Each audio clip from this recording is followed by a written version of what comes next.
আমি কক্সবাজার থেকে আসছি। আমি কাজে গিয়েছিলাম সেখানে। তো এই অনুষ্ঠানটা ধরবার জন্যে ইচ্ছা ছিল যে অনুষ্ঠানটা আজকে ধরবো আমি। তারপরে আমি এইখানকার কাজ শেষ করে আবার কালকে চলে যাব। মেরিল প্রথম আলোর ব্যাপারটা হচ্ছে আমার প্রথম সিনেমায় প্রথম অ্যাওয়ার্ড পাওয়া আয়না থেকে মেরিল প্রথম আলোতে।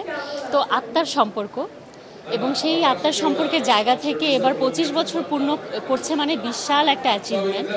এবং এটার যে স্ট্যাটাস সেটা মেনটেন করে আজ পর্যন্ত সেই স্ট্যাটাসটা মেনটেন করেছে, এটা একটা বড় ব্যাপার। সেটার জন্য সবাইকে অনেক অ্যাপ্রিসিয়েট করি। খুব ভালো লাগছে বরাবরের মতো। এবং এবার মেরিল প্রথম আলো অ্যাওয়ার্ড নতুন ভেন্যুতে খুব একটু চিন্তায় ছিলাম যে সব কিছু মিলে কেমন হবে। এবারে আমি বলবো কি আরও দারুণ আয়োজন, সব কিছু অনেক অর্গানাইজড ওয়েতে, এত সেলিব্রিটি এবং এত মানুষকে এতভাবে অর্গানাইজ করাও অ্যাকচুয়ালি বলবো আমি খুব tough. So they did as usual great job. মেরিলের 25 বছর এবং আমাদের টেলিভিশন মিডিয়ায় কাজ করা একদম সমসাময়িক। প্রথম মেরিলের প্রথম অনুষ্ঠান থেকে আমি দেখছি এবং পরিসরটা বাড়ছেই। এবং আজকে 25 বছর, এর মধ্যে অনেক গুণীজনরা চলে গেছেন। তারা মেরিল প্রথম আলোর মঞ্চে আসতেন, যেমন হুমায়ুন আহমেদ স্যার, সৈয়দ শামসুল হকের মতো গুণী মানুষ। এইরকম অনেক গুণী মানুষ আমরা দেখেছি। তো আজকে 25 বছর তাদের কথা মনে হচ্ছে। আগামীতে আমি আশা করি যে আরও বড় জৌলুস হবে এই প্রথম মেরিল, এবং প্রতিনিয়ত এটা বাড়ছেই কলেবর। এবং 25 বছরের একটা বিশাল আয়োজন। আশা করি যে 50 বছরেও আরও বড় আয়োজন হবে, তখন হয়তো আমরা নাও থাকতে পারি। খুবই ভালো লাগার বিষয়। খুবই ভালো লাগছে।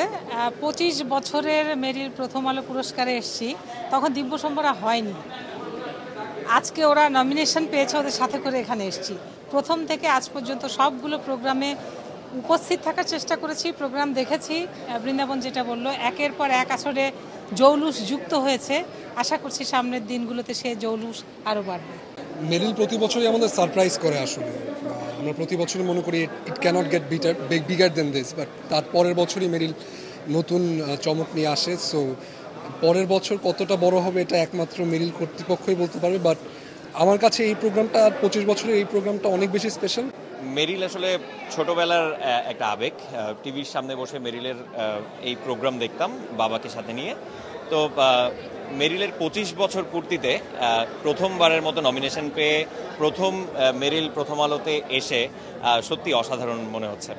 I really like এই প্রথম আলোর award because it's the biggest award of the year. আর সবাই এই অ্যাওয়ার্ডে এসে বিভিন্ন ফেস দেখতে পারি, যাদের সাথে অন্য অ্যাওয়ার্ডে অন্য ইভেন্টে দেখা না হয়। So yeah, I am happy to be here. খুব ভালো, খুব ভালো। অলওয়েজ যেরকম ভালো লাগে, খুবই grand, elegant and good, excited. This year is very special. Obviously রজত জয়ন্তী বলে কথা মেরিল প্রথম আলোর, তাই অন্য কোনো প্ল্যানিং থাকলেও এটা স্কিপ করে এই বছর আসতেই হতো। তাই খুবই ভালো লাগছে এবং আমি চাই মেরিল প্রথম আলো আরও 125 বছর পার করুক। খুবই ভালো লাগছে। মেরিল প্রথম আলো তো সবসময়ই স্পেশাল, বাট এবার একটু নতুন ভেন্যু। আশা করছি যে এবার আরও নতুন কিছু দেখতে পারবো ইনশাআল্লাহ।